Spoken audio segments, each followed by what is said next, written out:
Will Hollingsworth. I work at Reed Memorial Library, and thank you all for hearing me today. I'm not a cynic when it comes to technology. My love for it started when my uncle first sat me down at a beige Windows 95 computer and began teaching me HTML. I will never forget the first thing I Googled. It was an image search for pigs flying. I wanted to see if the internet could make the impossible real. This love of the digital shaped my career as I went on to become a programmer and a professional content creator. For the last decade and a half, I have been in service of learning burgeoning technology. In my last job, I was the digital artist they trusted to do that kind of work. I was the one feeding Mid-Journey prompts to create the perfect commercial, training the very machine that would eventually replace me, as 3 months later, they would lay me off. I didn't just watch it happen, I was holding the tools when the tools were turned on me. I want to stress, I don't stand here as an enemy of progress. The thing is, when I look at the data center proposal, I don't see progress. I see a gamble where the big tech companies get the gold while Portage County foots the bill. Now, I know there are good faith arguments for this project. There are people in our community, informed, honest people, who will tell you that the modern data centers use what's called a closed-loop system. They say the water is filled once and recycled forever. In a laboratory, that might be true, but we aren't living in a laboratory. We're living in Ohio. I can tell you that as the chips get smaller and AI demands get larger, the heat these machines generate is outstripping the closed-loop theory. To keep the servers from melting, a data center has to bleed the lines to remove toxic sludge, aka forever chemicals, and bleeding water needs to be evaporated. It does not stay in the loop. It evaporates into the sky by millions of gallons. The very place that laid me off was an organic mattress company, and while working for them, I actually learned a lot about forever chemicals.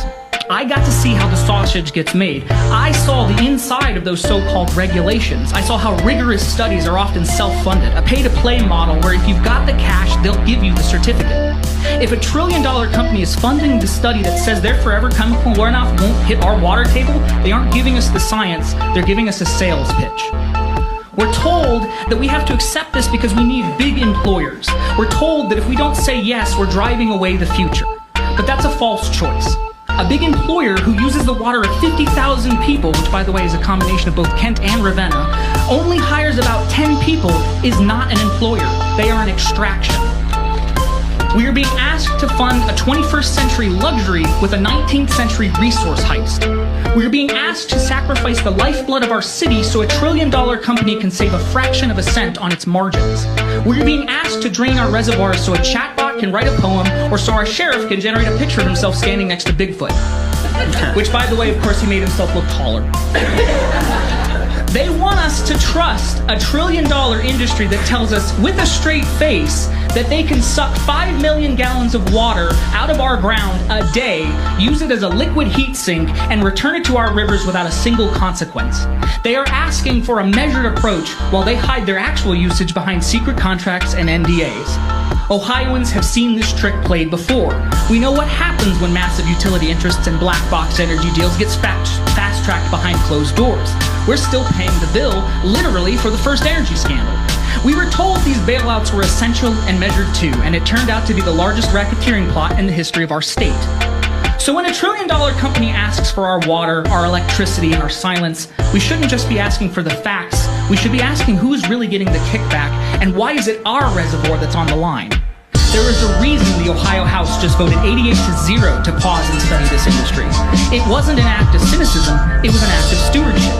They realized we cannot let these ghost towns move in then before we understand the damage they do to our grid and our water table. We are the county seat. We are the stewards of the Great Lakes Basin. Let Ravenna be the city that had the wisdom to say no to the bubble and yes to the basin. I am not a cynic when it comes to technology. I am a believer in community. I believe that a drop of clean water for a Ravenna child is worth more than 1 billion AI-generated images. Let us choose the child. Let us choose the community. Let us choose to keep our water where it belongs. Thank you.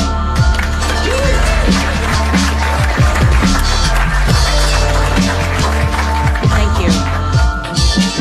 Guys, if your assessments here are correct, these are very covert weapons, aren't they? That's correct. There's no entry or exit wound. How they're designed is to make the target feel like they're crazy, like they're imagining things. And you guys also said that these attacks are happening right here in this city. Is that correct? I mean, there have been some that have gone public with respect respect to Washington, D.C. I think it was Mr. Groza said you spoke to a Russian agent who said that they believe that Americans are using these same weapons on them. Is that correct? That is correct. Might that have something to do with part of the CIA's motive to cover up the existence of this tech and these weapons?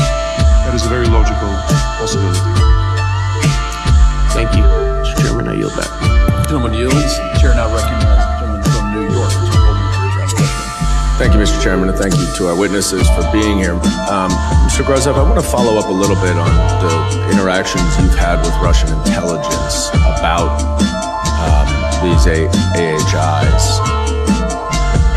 And Mr. Zaid, I want to ask, and this is a hypothetical, but I'm trying to understand why our government would try to block information sharing or conceal information that they have. The one thing that comes to mind is whether there's an operational risk to revealing any of the details of their investigation. Is that something that you have come across in any of your work? There's a lot of reasons why the information might not be publicly released. And I do think that's something we could address more in a classified environment to explain that. But there are understandable reasons why the U.S. government has not revealed much of what it knows. There's some long-term things that need to be done in terms of new acts. But in the short term, we need to do things like implement the original Havana Act. DoD still hasn't done it. We still have not implemented the Havana Act. And we need a VA diagnostic code. Thanks to the VFW brothers and sisters that are here today and for your meeting earlier, we don't have a VA diagnostic code for the 500-some DoD survivors. How are they going to get long-term care and disability without that? Well, I hope this issue you see in a room that is often contentious, explosive, volcanic, that you've got members on both sides who first honor and salute the victims and want to do everything we can to make sure that they're made whole, and if they can return